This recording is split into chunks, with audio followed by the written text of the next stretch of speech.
What's going on, guys? It's Dramon, and NBA All-Star Weekend has officially ended, and while it wasn't the best All-Star Weekend ever, it definitely had its moments, one of which wasn't the dunk contest. So I thought I'd make a list of my top 5 favorite sneaker moments in All-Star history. Keep in mind that this list isn't about the best sneakers in All-Star history, it's just my favorite moments that involve sneakers. Starting off the list at number 5, we have that one time Chris Webber rocked the Dada C-Dubs in 02. Don't get me wrong, these things are absolutely hideous, but they're one of those sneakers that are so bad, they're actually kind of amazing. They look more like a Silver Surfer signature sneaker rather than a shoe for an actual NBA player, but putting aside the fact whether or not you like the Dada C-Dubs, there is no denying that when they graced the hardwood, your eyes were staring right at them. In fact, these are so shiny that your eyes were probably staring right back at you. Next up at number 4 is that one time Tracy McGrady wore mismatched Adidas T-Mac 3s in 04. I know what you're saying. Here we go again with shiny sneakers. But what can I say? I'm a sucker for the cheesiness of the early third millennium and our infatuation with metallic products in that time period. The T-Mac 3 from Adidas perfectly captures that era style. And the fact that Tracy threw on the mismatched red and blue look only makes this moment even more amazing. I remember watching McGrady trying to pull off the self alley-oop that he did better than anyone in the history of the game, and trying to replicate that with my own mismatched shoes, except that I didn't have 2 of the same pairs of shoes, so my mismatched look really was mismatched. Coming in at number 3 is that one time Vince Carter took over the world with the and one Thai cheese on his feet.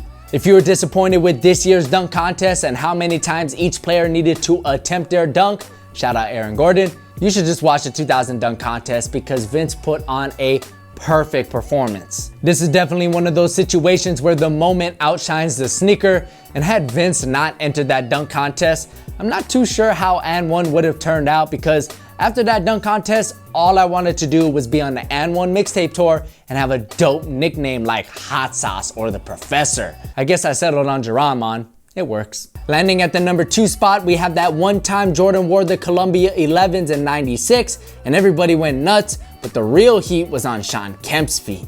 Look, I'm a 90s baby and I love the Columbia 11s just as much as the next guy, but in my opinion, Shawn Kemp's Reebok Kamikazes perfectly captures the aggressive look of the 90s better than any other sneaker. That All-Star game in '96 was definitely one to remember with the chili pepper uniforms and the array of legends on the floor, but the one picture that pops into my head when I think about that game is when Shawn Kemp did a Jumpman-like pose right in front of Jordan. I wonder if MJ was just standing there like, did he just do that on purpose? Cause I'm like, right here. Finally, at the number 1 spot, we have that one time Kobe lived out our childhood dream while wearing the Air Jordan 3s in 03.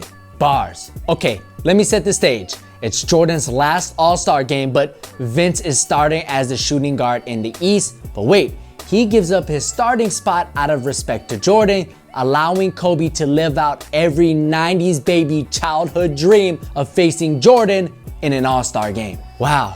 The NBA is truly where amazing happens. Not only do we get to see Kobe go up against his idol while wearing the true blue Air Jordan 3s, which perfectly go with the throwback like All-Star uniforms of that year, but it was a great game as well, with Jordan hitting the go-ahead fadeaway jumper right in the face of the Matrix Shawn Marion, then Kobe hitting 2 free throws to send the game into a second overtime where the West would win.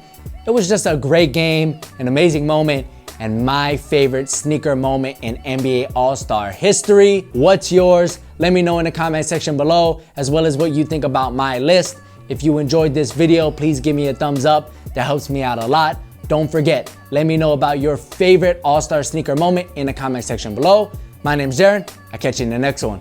Peace. The only difference that I can spot is the color of the outsole, which may or may not be affecting the traction's integrity, but that does support the theory that depending on what colorway you get, your experience with the traction may differ. And this is the same exact problem people had with the Dub Nation colorway of the Curry 3, which many say felt like ice skates on the hardwood, but those who played in the